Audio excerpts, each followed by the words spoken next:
இன்னொன்று கவனிக்கணும், இல்லற வாழ்க்கையில் வந்து அதிகமான பேர் 2ஆம் திருமணம், 3ஆம் திருமணம், 4ஆம் திருமணம் இது மாதிரி சில பேர் விழுந்துடுறாங்களா.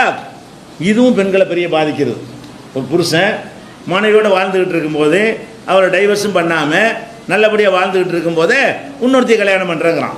இப்போ 2வது 3வது திருமணம் செய்கிறான் என்கிற ஒரு பிரச்சனை வரும் பொழுது அது என்ன செய்கிறது, பெரிய கேள்வியாகவும் பெரிய கொஸ்டினாகவும் ஆறி விடுகிறது. அது மாதிரி சந்திக்கக்கூடிய பெண்களுக்கு வந்து பெரிய மன அழுத்தம், தற்கொலை செஞ்சிடலாமான்லாம் நினைப்பாங்க. இஸ்லாம் அவங்களை தடுக்கிறது. இஸ்லாம் இல்லாட்டி என்ன செய்யும், அவங்கள தற்கொலையில் கொண்டே விட்டுரும். அந்த மாதிரி எல்லாம் அவங்க வந்து வெறுக்கக்கூடிய ஒரு நிலைமையில் பெண்களுடைய மனநிலை இருக்கிறது. அப்போ நம்ம என்ன பார்க்கணும், இதை வச்சு குழப்பாங்க. அவங்கள எப்படி குழப்பாங்க, பற்றியில் அவங்க மார்க்கத்தில் இத்தனை நாள் கல்யாணம் பண்ணிக்கலாம், அவங்கள இது எவ்வளோ பெரிய கொடுமை, பெண்களுக்கு எவ்வளோ பெரிய, எங்கள் மதத்தில் இப்படி இருக்கா இப்படிங்கிற மாதிரி பிற மதத்து பெண்கள் என்ன செய்வாங்க, நம்ம சமுதாயத்து பெண்கள்கிட்ட கேட்கும் பொழுது ஆமாங்க அப்படித்தாங்க எங்கள் மார்க்கத்தில் இருக்குது அப்படிங்கிற மாதிரி இவ்வளோ என்ன செய்கிறது விளங்காமல் அது ஒரு பெரிய ஒரு இது மாதிரி நினைத்து கொள்வது. முதல் விஷயம் என்ன, எல்லா மதத்துலேயும் இது இருக்குது, விளங்கிக்கிறங்க. ஏன்னா இஸ்லாத்தில் மட்டும் இருக்கிற மாதிரி ஏன் இருக்குங்க, 2வது வச்சுக்கிடுவோம். எந்த மதத்தில் இல்லை, எல்லா மதத்தினுடைய சட்ட புத்தகங்கள்லையும் ஆம்பளை வந்து நிறைய மனைவியோட வாழலாம் தான் இருக்குது. விளங்குதா? அவங்க தெய்வங்கள்ட்டு கொண்டாடக்கூடியவங்களாம் நிறைய பேரை பார்த்தீங்கன்னா எல்லாம் 2 முன்னாடி 3 முன்னாடி இருப்பாங்க. முஸ்லீம் அல்லாத மக்கள் வந்து யாரை கடவுள் மாதிரி நினைக்கிறார்களோ அவங்களே என்ன செய்வாங்க, அவங்க பைபிள் எடுத்து பாருங்கள், முந்தின தீர்க்கதரிசிகள்னு சொல்லப்படக்கூடிய ஆட்கள் எல்லாம் பலருக்கும் பலவிதமாக பல மனைவியோடு வாழ்ந்துருக்கிறாங்க. அதே மாதிரி வந்து இந்து மதத்துடைய முக்கியமான ஒரு தெய்வமாக கருதப்படக்கூடியவர்கள் எல்லாம் 2 மனைவியோடு என்ன செய்கிறாங்க, வாழ்ந்திருக்கிறார்கள். அப்போ மதங்கள்லாம் எந்த ஒரு தடையும் கிடையாது. எங்கள் மதத்தில் இல்லை உங்கள் மதத்தில் இருக்குன்னா சொல்ல இயலாது. எல்லா மதங்கள்லையும் மதத்தினுடைய புனிதர்களாக கருதப்படக்கூடியவர்கள் வந்து ஒன்றுக்கு மேற்பட்ட மனைவியோடு வாழ்ந்தார்கள் என்று எல்லா மதத்தின் வேதங்கள்லாம் இருக்கும் பொழுது உங்கள் மதத்தில் மட்டும் இருக்குன்னு இப்படி சொல்கிறது, அவங்க மதத்தில் இருக்கிறது. அவங்க என்ன செய்யலாம், நாங்கள் அதை ஏற்றுக்கலன்னு சொல்லலாமே தவிர மதத்தில் இல்லைன்னு சொல்ல முடியுமா, முடியாது. அது போக சரி, 2வது நம்ம நாட்டில் எப்படி சட்டம்னு கேட்டால், ஒரு முஸ்லீம் இருக்கான்னு வைங்க, அவன் மனைவி இருக்கும்போது இன்னொரு கல்யாணம் பண்ணிட்டான்னு வைங்க. முஸ்லீமாக இருக்கிறான், மனைவி இருக்கும்போது வேற ஒரு கல்யாணம் பண்ணிட்டான். இந்த முதல் மனைவி போய் போலீஸில் கம்ப்ளைண்ட் கொடுக்குது, என் புருஷன் வந்து இன்னொரு கல்யாணம் பண்ணிட்டான், அவன் மேலே நீங்கள் வந்து வழக்கு பதிவு செஞ்சு நடவடிக்கை எடுக்கணும் அப்படின்னு கொடுத்தா கேஸும் வாங்க மாட்டாங்க. இதான் மேட்ரு. எதுக்காக வாங்குறது இல்லை, உங்கள் மதத்தில் அதுக்கு தடை இல்லை, அது உங்களுக்கு தனி சட்டம் அந்த நாட்டை தரப்பட்டிருக்கிறது, அதனால் என்ன செய்ய முடியாது, அது வழக்கு பதிவு செய்ய முடியாதுன்னு சொல்லிடுவாங்க. ஆனால் வேறு முஸ்லீம் அல்லாத யாராவது 2வது கல்யாணம் பண்ணான்னு சொன்னால், முதல் மனைவி கேஸு கொடுத்தான்னு சொன்னால் கேஸு பதிவு பண்ணிடுவாங்க, கைது பண்ணுவாங்க, ஜெயிலில் போடுவாங்க, வழக்கு நடக்கும். அரசாங்க ஊழியராக இருந்தால் வேலையே போயிடும். அரசாங்கத்தில் வேலை பார்க்குறவராக இருந்தார்னு சொன்னால் உடனே சஸ்பெண்ட் பண்ணிடுவாங்க. அரசாங்கத்தில் முஸ்லீம் அல்லாத ஒருவர் அரசாங்கத்தில் வேலை பார்த்து கொண்டு இன்னொரு பொம்பளையை கல்யாணம் பண்ணிட்டாருன்னு வைங்க, அப்போ என்ன வேலையே போயிடும். இதை கொண்டாந்து காட்டி பற்றியலா எங்கள் மதத்தில் வந்து கல்யாணம் பண்ணால் பிடிச்சி உள்ளே வச்சு விடுவாங்க, வேலையே போயிடும், வழக்கு நடக்கும் கடைசி வரைக்கும். உங்கள் இதிலலாம் உண்டா, போகிற பக்கம் நம்பாடு கட்டிட்டு போயிடுறான். இப்படி இன்னொன்று என்ன செய்யும், நம்ம பெண்களுக்கு ஆமாம் இது என்ன இது நம்ம மதத்தில் இப்படி இருக்குது, அவங்களுக்கு அப்படி இல்லையே அப்படிம்பாங்க. ஆனால் அது வந்து உருப்படாத ஓட்ட சட்டம். அது சும்மா பேப்பரில் எழுதி இருக்கே தவிர அது நாக்கு வலிக்கிறது கூட உதவாது. அந்த சட்டம் என்ன இல்லை, அது உயிரற்ற சாரமற்ற சட்டம். ஏன்னு கேட்டால் அந்த சட்டத்தை வைத்திருக்கக்கூடியவர்கள் எல்லாரும் நிறைய பேர் பலதார மனத்தை செஞ்சு முஸ்லீம் அல்ல, பலதார மனம் செய்தவர்களாக இருக்கிறார்கள். எப்படிலாம் இருக்கிறாங்க, 2 மனைவியோட ஒருத்தன் முஸ்லீம் அல்லாதவன் வாழ்ந்தான்னு சொன்னால் அவன் எம்எல்ஏவாக இருக்க முடியாது. எத்தனை எம்எல்ஏக்களுக்கு பல பொண்டாட்டிகள், எப்படி ஆனால் அவன் முதலமைச்சராக முடியாது. எத்தனையோ முதலமைச்சர்களுக்கு 2 பொண்டாட்டிகள், எப்படி சட்டத்தில் இல்லைங்கிறீங்கல்ல, முஸ்லீமுக்கு தானே சட்டங்கிறீங்க. முஸ்லீம் அல்லாதவர்கள் பல மனைவியோட வாழ்ந்துக்கிட்டு எப்படி முதலமைச்சராக இருக்க முடிகிறது, எப்படி நாடாளுமன்ற எம்பியாக இருக்க முடியுது, எப்படி அரசு ஊழியராக இருக்க முடிகிறது, நீதிபதிகளாக இருக்கக்கூடியவர்களே அப்படி பண்ணிக்கிட்டு என்ன செய்கிறாங்க, நீதிபதிகளாக இருக்க முடியாத சட்டம் பேப்பரில். ஆனால் என்ன இருக்குது, நடைமுறையில் இருக்கிறது. என்னங்கடா சட்டங்கிறீங்க, எங்களுக்கு மட்டும் உங்களுக்கும் இருக்குது, சட்டத்தை எழுதி வச்சுக்கிறீங்க தவிர உங்களையும் கல்யாணம் பண்ணால் என்ன செய்கிறீங்க, ஒன்றும் செய்ய முடியலையே, சட்டத்தில் எழுதி வச்சுக்கிறீங்க. அப்போ என் புதாக புரிஞ்சு கொள்வதற்காக சொல்லுவாருன்னா, நம்ம முதலமைச்சர் முன்னாள் முதலமைச்சர் இருக்கார், அவர் 2 மனைவிகள் எல்லாருக்கும் உலகத்துலாம் தெரியுதுல்ல, சட்டப்படி இருக்கலாமா? சட்டம்னு ஒன்று இருந்தால் முஸ்லீமுக்கு தான் அந்த சட்டம்ங்கிறீங்க, காரணம் அது முஸ்லீம் இல்லை. அவர் எப்படி 2 மனைவியோடு இருந்து கொண்டு சட்டத்தை மீறி கொண்டு முதலமைச்சராக பதவி பிரமாணம் செஞ்சு வைக்க முடியாத அப்படின்னு கேட்டால் என்ன சொல்றாங்கன்னு கேட்டா, ஒன்று மனைவி ஒன்று துணைவி. என்னங்கடா சட்டம் இது? நான் கேட்கிறேன். எல்லா பேரும் என்ன பண்றான்னு கேட்டா, ஒரு அரசு ஊழியர் இருக்கான்ல, ஒருத்தி மனைவின்னு சொல்லிக்கிறேன், இன்னொருத்தி துணைவி. துணைவி எவ்வளவு இருக்கலாம், அதை தப்பிச்சுக்கிறாங்க. என்ன பெருமை அடிச்சுக்கிறிய? எத்தனை பேர் நாடாளுமன்றத்தில் எம்பியா இருக்கிறான், ஒருத்திய மனைவிங்கிறான், ஒருத்தி துணைவிங்கிறான், ஒன்றும் பண்ண முடியல. அப்போ மனைவின்ற வார்த்தையை தான் சொல்லக்கூடாதே தவிர மற்றபடி எல்லாமே இருக்கும். பேர் சொல்லும்போது என்ன செஞ்சுக்கிறேன்னு, அவங்க மனைவி இவங்க துணைவின்னு இருக்கணும். கோர்ட்டில் போய் கேட்டால் மனைவியில் துணைவி, அப்படியா? போ. ஒருத்தன் தண்டிக்கப்படலைங்க. ஒருத்தன் எவன் தண்டிக்கப்பட்டான்? விளங்காத சில கிறுக்கு பயில என்ன செய்வாங்க, மனைவி தான் சொல்லி தொலைச்சுவாங்க. அவனுக்கு குறுக்கு வழி தெரியாது. குறுக்கு வழி தெரியாத ஏப்ப சாப்பையா இருப்பான்ல, ஒரு பீனு மாதிரி, ஒரு சாதாரண அவன் போய் என்ன செய்வான், என்ன ஆமாங்க 2 என்ன பண்ணிட்டேன், அப்படியா, உன்னை பிடிச்சி உள்ள போய் 6 மாதம் போடுவாங்க. அவனுக்கு தான் இதை ஒர்க் அவுட் ஆகுமே தவிர, விவரமானவன்லாம் என்ன செஞ்சிடறான், கிளீனாக 2, 3, 4, 10 வரைக்கும் வச்சுக்கிட்டு என்ன செய்யறான், ஒருத்தையை பொண்டாட்டிங்கன்னா மற்றெல்லாம் துணைவி, வாழ்க்கை துணைவிங்கிறான். வாழ்க்கை துணைவினா மனைவி தானே வாழ்க்கை துணைவி. நம்மளுக்கு ஒரு சட்டம், அவனுக்கு ஒரு சட்டங்கிறீங்களே, எல்லாம் அப்படித்தானே. பாருங்க, என்னத்தை நீங்கள் குறை சொல்றதுக்கு என்ன இருக்குங்கிற? இஸ்லாமியர்கள் மட்டும் பண்ணுறாங்கங்கிறிய, இஸ்லாமியர்கள் கம்மி. அந்த சட்டத்தை 2வது பார்ப்போம், இஸ்லாமியர்கள் எவ்வளோ கண்டிஷன் போட்டு வச்சிருக்குங்கிறத பார்ப்போம். ஆனால் நம்மளை கொச்சைப்படுத்துகிற அளவுக்கு விமர்சிக்கிறார்களே, அவங்கள்ட்ட கேட்கணுமா இல்லையா? உங்களுக்கு எங்கே சட்டம் ஒப்பாட்டி வச்சுட்டா கேட்பீங்களா? கணவன் மனைவியை விட்டு எப்போ போயிட்டானோ, இன்னொரு பொண்டாட்டியை கட்டிக்கிட்டு போனாலும் அதே இழப்பு தான், ஒரு வப்பாட்டிகிட்ட போனாலும் அதே சேம் இழப்பு தானே. பொண்டாட்டின்னு ஒருத்தி கட்டிக்கிட்டு போனாலும் அதே நஷ்டம் தான். அந்த பொண்டாட்டி, முதல் பொண்டாட்டிக்கு. பொண்டாட்டின்னு இல்லாமல் வப்பாட்டின்னு ஒருத்தையை வச்சுக்கிட்டாலும் அதே மாதிரி நஷ்டம் தானே. பொண்டாட்டின்னு இருந்தாலாவது என்ன செய்ய, நஷ்டம் கம்மி. ஏன் சட்டப்படி ஓப்பன் டிக்ளேர் பண்ணி போடுறானா? இது வப்பாட்டினா கள்ளத்தனமாக போய் 1 மாதம் இருந்துட்டு வருவான். அவனும் தெரியாது யாருக்குமே. பம்பாய்க்கு போகிறேன், அங்கே தான் உட்காந்துருப்பான். அது பொண்டாட்டின்னு போட்டால் ஓப்பனாக இருக்கும், வெளிப்படையாக தெரியும். என் பங்கையா ஒழுங்காக உடனே கேட்கலாம். வப்பாட்டினா மறைச்சிருவான், வெளிப்படையாக ஒன்றுமே தெரியாது. அப்போ இந்த வப்பாட்டி விபச்சாரத்தில் போகிறது அதிகமான பாதிப்பை ஏற்படுத்தும். அப்போ இந்த மாதிரி உலகத்தில் நம்ம நாட்டில் எல்லா ஆண்களும் செய்து கொண்டிருக்கிறார், எல்லா மதத்தை சேர்ந்த ஆண்களும் செய்து கொண்டிருக்கிறார்கள். அவர்கள் நம்முடைய சட்டத்தை என்ன செய்கிறாங்க, கேள்வியாக்குறாங்க. அப்போ இந்த பலதார மனம் எங்களுக்கு பாதிக்கத்தானே செய்யுதுன்னா பாதிக்கத்தான் செய்யும். அதுக்குரிய காரணம் என்ன, அது இல்லைன்னா என்ன மாதிரி விளைவு ஏற்படும் என்பதை இன்ஷா அல்லாஹ் என்ன செய்வோம், நாளைக்கு பார்ப்போம். அஸ்ஸலாமு அலைக்கும்.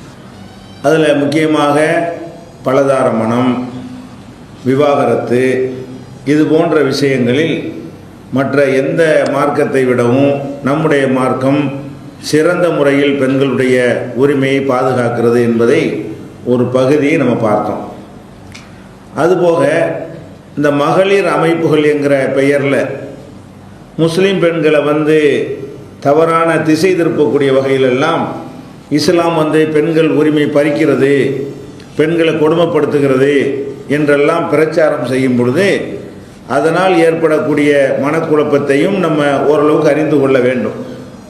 இந்த மகளிர் அமைப்புகள் என்று சொல்லக்கூடியவர்கள் முஸ்லீம் பெண்கள் வீட்டில் அடைந்து கிடக்கிறார்கள், அவங்க மற்றவர்களைப் போல உடைகள் அணிகிறது கிடையாது, அவங்களுக்கு மற்றவங்களுக்கு உள்ள உரிமைகள் கிடைக்கிறது இல்லை என்றெல்லாம் மேம்போக்காக பிரச்சாரம் செய்து வருவதை பார்க்கிறோம்.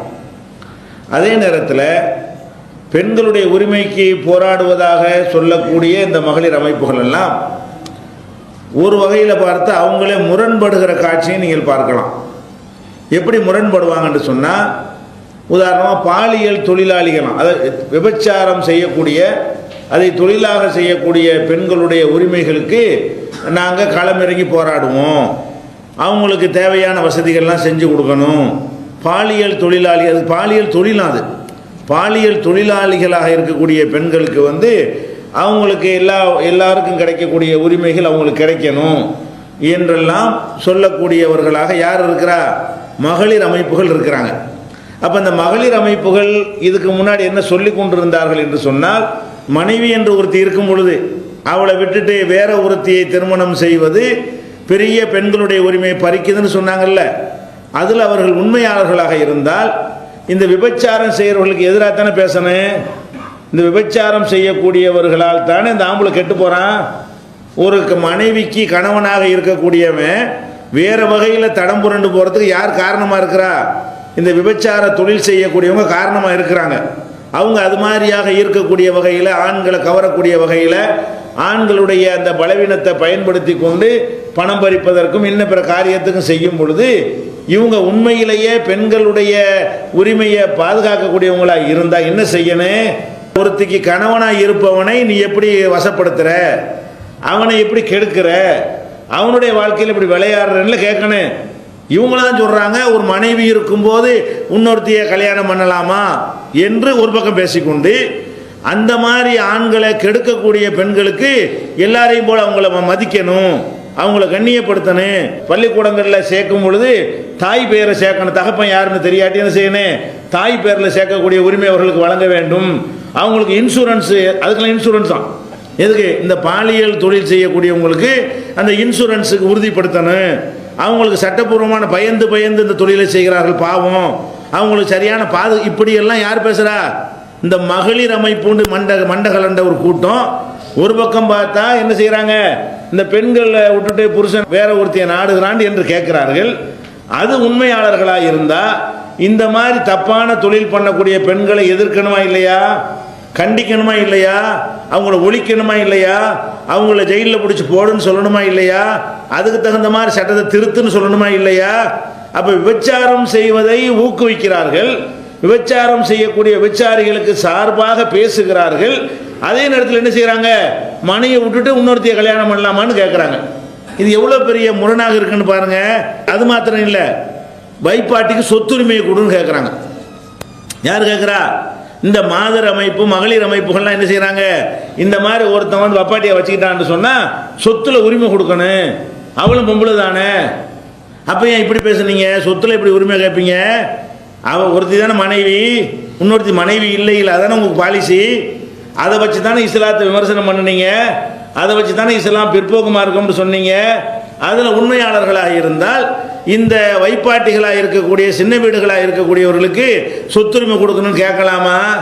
அது ஒரு நீதிமன்றத்தில் வழக்கு போடுறாங்க. ஒருத்தன் இறந்து போயிட்டான்னு வைங்க, அவனுக்கு ஒரு பொண்டாட்டியும் ஒரு வப்பாட்டியும் இருந்தாங்கன்னு சொன்னால், பொண்டாட்டி படிக்காதவளாக இருந்தா, வப்பாட்டி படித்தவளாக இருந்தா, அவனுடைய வேலையை இவனுக்கு கொடுக்கணுமா? யார் கொடுக்கணுமா? சின்ன வீட்டுக்கு கொடுக்கணுமா?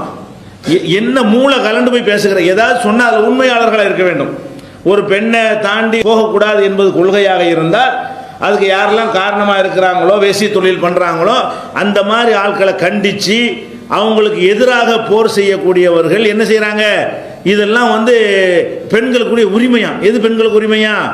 பாலியல் இந்த வேலையை அந்நிய ஆண்களை கவர்ந்து பணத்துக்காக வேண்டி அவர்களை இழுத்து போட்டு தங்களுடைய நோய்களை அந்த ஆண்களுக்கு பரப்பி அதன் மூலமாக குடும்ப பெண்களையும் கெடுக்கிற வேலையை செய்கிறாங்களே, அவங்களாம் தொழிலாளிகளாம், அவங்களாம் பாவமா பாதிக்கப்படுறாங்களாம்.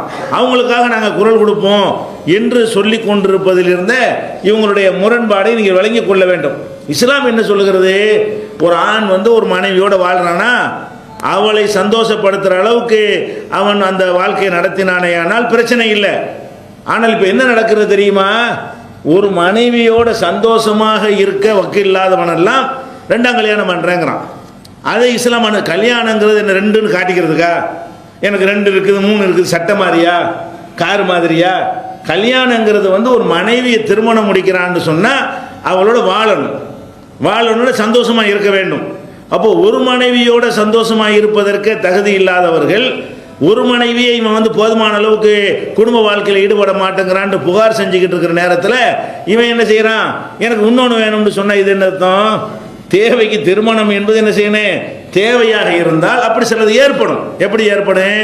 ஆம்பளைக்கு ஆசைகள் இருக்கும், பெண் வந்து ஒரு குறிப்பிட்ட ஒரு மாதவிடாய் நின்று போன பருவம் வந்து விட்டது என்று சொன்னால் அவர்களுக்கு அதில் போதுமான ஆசை இருக்காது.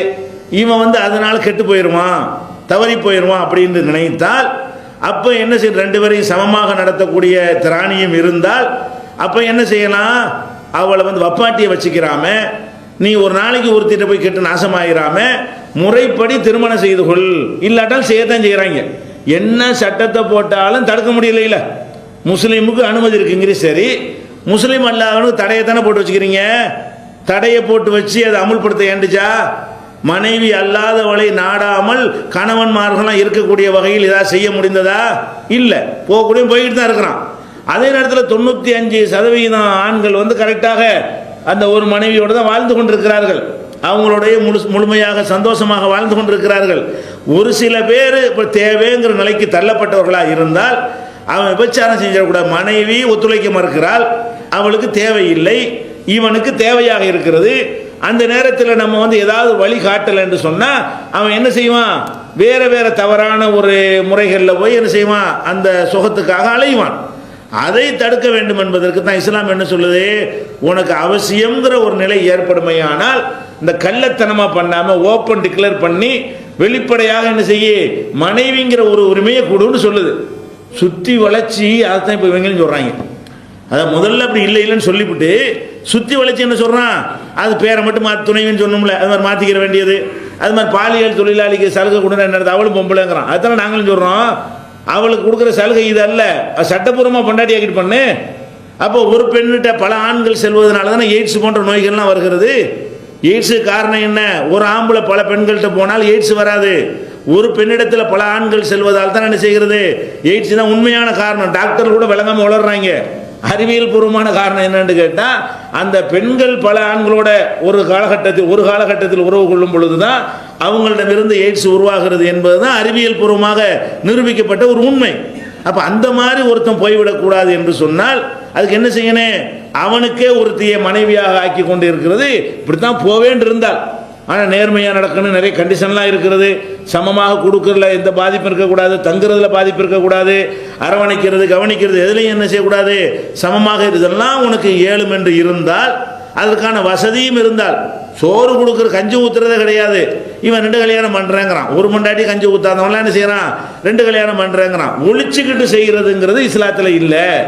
இது வந்து என்னன்னு எதுக்கு சொல்லப்படுதுன்னா, இதை செய்யலைன்னா இந்த மாதிரி ஒரு உணர்ச்சிக்கு உள்ளானவன் வேற மாதிரி செய்வான்.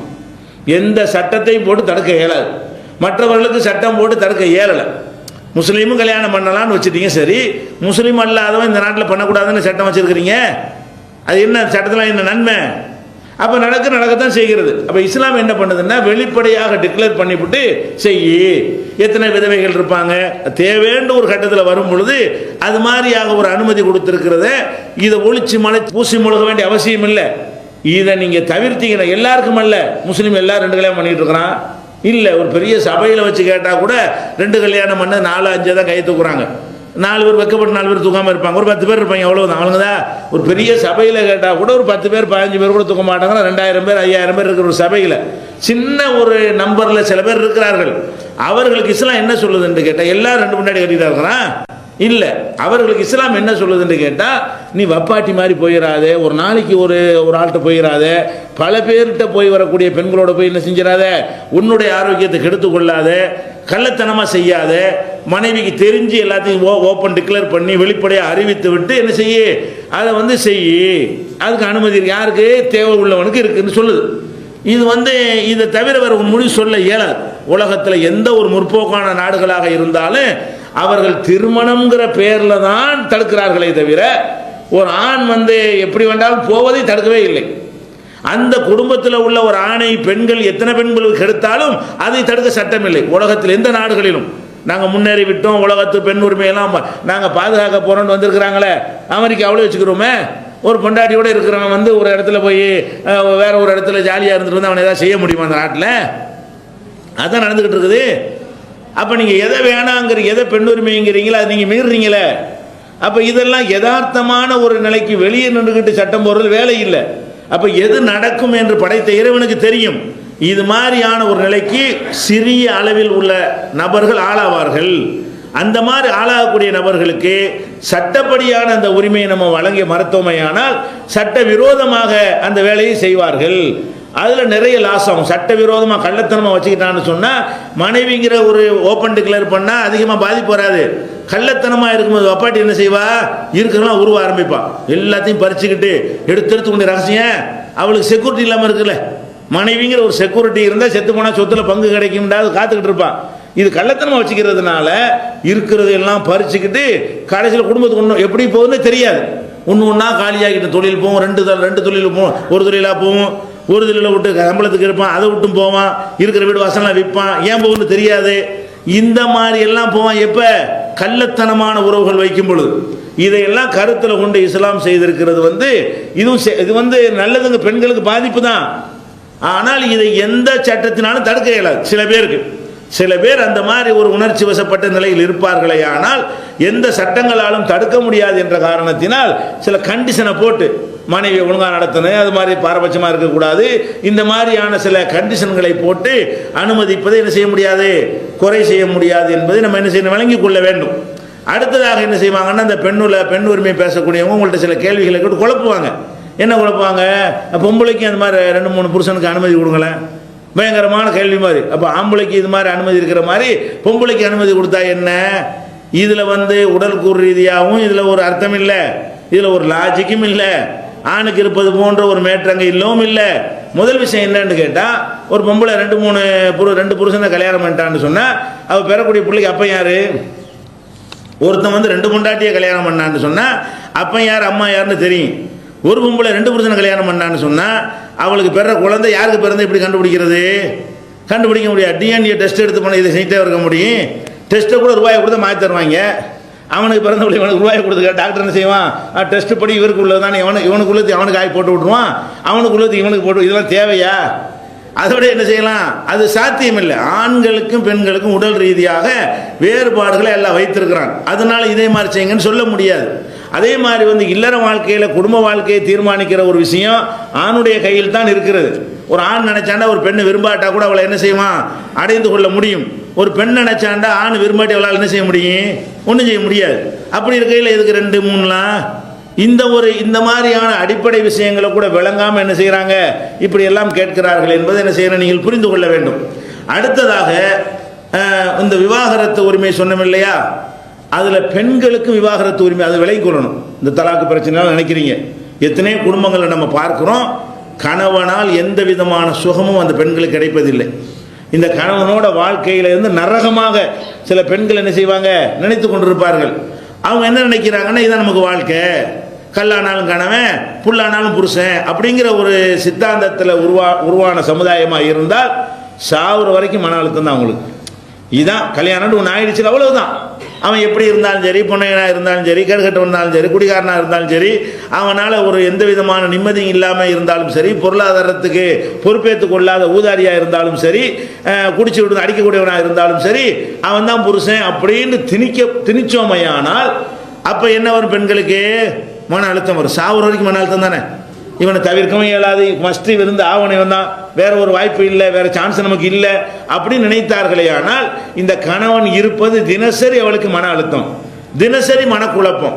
இந்த மாதிரியான மனக்குழப்பத்திற்கு ஆளாகக்கூடியவர்கள் வேற சமுதாயங்களில் இருக்கலாம். ஏன்? அவங்க சட்டத்தில் அப்படி இருக்கிறது, அவங்க மத சட்டங்கள்ல அந்த மாதிரி இருக்கிறதுனால குழப்பத்திற்கு ஆளாகலாம். இஸ்லாத்தை பொறுத்த வரைக்கும் இந்த கணவனால் உங்களுக்கு டார்ச்சர் நிம்மதி, அதுதான் கணவன் சந்தோஷத்துக்கு தானே. சில பெண்களுக்கு இந்த கணவனை நரகமாகி விடுவார்கள். சில பெண்களுக்கு குடும்ப வாழ்க்கையில் இந்த கணவன் இல்லாட்டா நல்லா இருக்கும், இந்த கணவன் நம்மோடு இருப்பதை விட இவன் தொலைஞ்சு போயிட்டா நல்லா இருக்கும் என்கிற அளவுக்கெல்லாம் சில பாரதூரமான விளைவுகளை அவங்க என்ன செய்வாங்க, சந்திப்பாங்க. அந்த மாதிரி நேரத்தில் இருக்கக்கூடியவர்களுக்கு உலகத்தில் எந்த மதத்திலும் கொடுக்கப்படாத, மதத்தில் சட்டங்களில் போட்டு கொடுக்குறாங்க புதுசாக நவீன காலத்தில், இப்போதான் அது கூட கொடுக்குறாங்க, எந்த மதத்திலும் கொடுக்கப்படாத விவாகரத்து உரிமையை பெண்களுக்கும் இஸ்லாம் வழங்கியிருக்கிறது. நபிகள் நாயகம் ஸல்லல்லாஹு அலைஹி வஸல்லம் அவங்கள்ட்ட ஒரு பெண் அல்லாஹ்வுடைய தூதரே, என்னுடைய கணவர் நல்லவர், இந்த குடிகாரன் இந்த மாதிரி ஆட்களையே சகிச்சுட்டு இருக்காங்க நம்ம நாட்டில் உள்ள பெண்கள். ஏன்? இந்த கல்லானாலும் கணவன் புல்லானாலும் புருஷன் சொல்லிட்டு இருக்கிறார்கள்.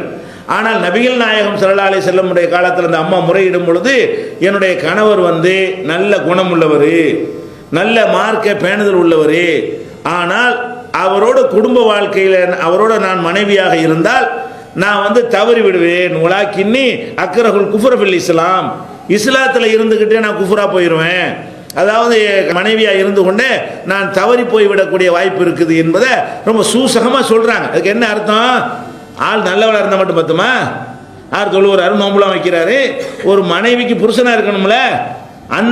அந்த விஷயத்தில் அவர்கிட்ட ஒரு குறைபாடு இருந்த உடனே ரசூல் ஸல்லல்லாஹு அலைஹி வஸல்லம் எப்படிப்பட்ட புரட்சி உண்டாக்குனாங்கன்னு பாருங்க. இன்னைக்கு கூட ஒரு பொம்பளை வீடு கேட்க முடியாது. இந்த 20ஆம் நூற்றாண்டில் கூட ஒரு சபையில் போய்கிட்டு என் கணவர் இந்த மாதிரி சரியில்லை, வேற ஒரு கணவரை எனக்கு ஏற்பாடு பண்ணித்தாங்கன்னு கேட்க முடியுமா? ஒரு அப்படி அசிங்கமாகவும் அப்படி கேவலமாகவும் இப்படி இல்லாமல் ஒரு பொம்பளை பேசுவாங்கிற மாதிரி எடுப்பார்கள். இது தப்பே கிடையாது இப்படி கேட்கறது. குடும்ப வாழ்க்கைங்கிறது சந்தோஷமாக இருக்கிறது தான். நம்ம கணவன் மனைவிங்கிறது பிறப்புல அல்லாஹ் ஏற்படுத்தின உறவு கிடையாது, நம்மளா தேர்ந்தெடுத்து கொண்டது தான்.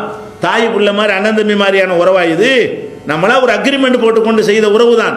அப்போ ரசூல் ஸல்லல்லாஹு அலைஹி வஸல்லம் வந்து அம்மா எப்படி கேட்குறாங்க, அல்லாஹ்வுடைய தூதரே இவரோட நான் இருந்தேன்னு சொன்ன ஆள் நல்லவர் தான், ஆனால் நான் வந்து நான் கெட்டு போயிடுவேன் அப்படின்ற உடனே அப்போ ரசூல் ஸல்லல்லாஹு என்ன செய்கிறாங்க, அப்போ உனக்கு அவர் வேணாமா? ஆமாம். அப்போ அவர் மகராக நீ என்ன வாங்கின? ஒரு தோட்டத்தை வாங்கினேன். மகர்னு அப்படி 1,000 ரூபாயெல்லாம் கிடையாது, 11,000 ரூபா நம்ம பிடிச்ச 11,000 ரூபான்னு எழுதுறாங்க. ஒரு தோட்டத்தையே அந்த அம்மாவுக்கு மகரா கொடுத்துருக்காரு இருந்தாலும் அந்த அம்மா என்ன செய்கிறாங்க, கேட்குறாங்க ரசூல் ஸல்லல்லாஹு அலைஹி வஸல்லம் தருத்தீன அலைஹி ஹதீகத்தஹு, அவர் உனக்கு மகராக தந்த தோட்டத்தை திருப்பி கொடுத்து விடுகிறாயான்னு கேட்குறாங்க.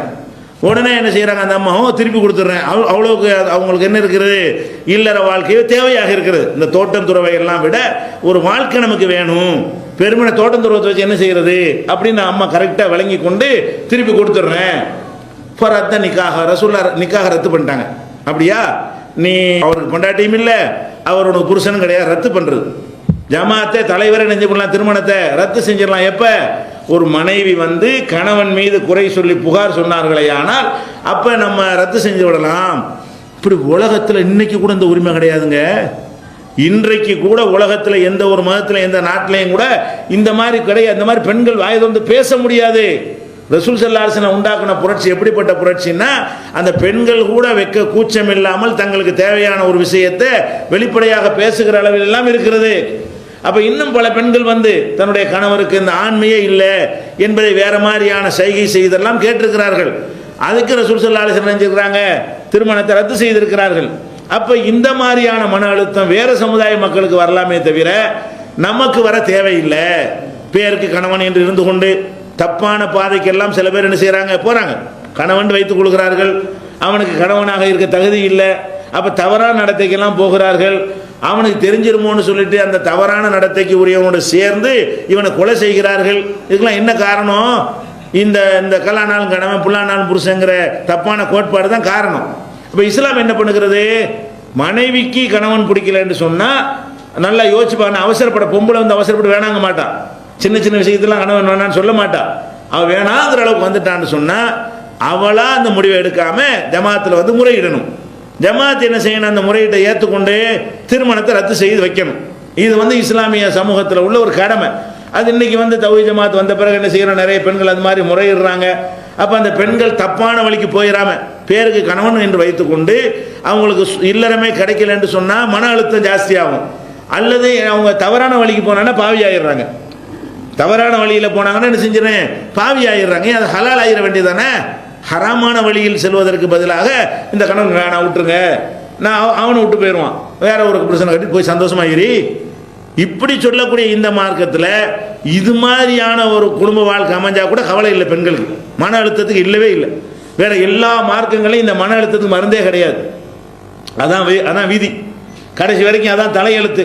அப்போ மன அழுத்தங்கள் இருந்து கொண்டே இருக்கும். இப்படி எல்லாத்தையும் கவனித்து பெண்கள் விஷயத்தில் இஸ்லாம் என்ன செய்கிறது, கூடுதலாகத்தான் அதை சலுகை வழங்கி இருக்கு.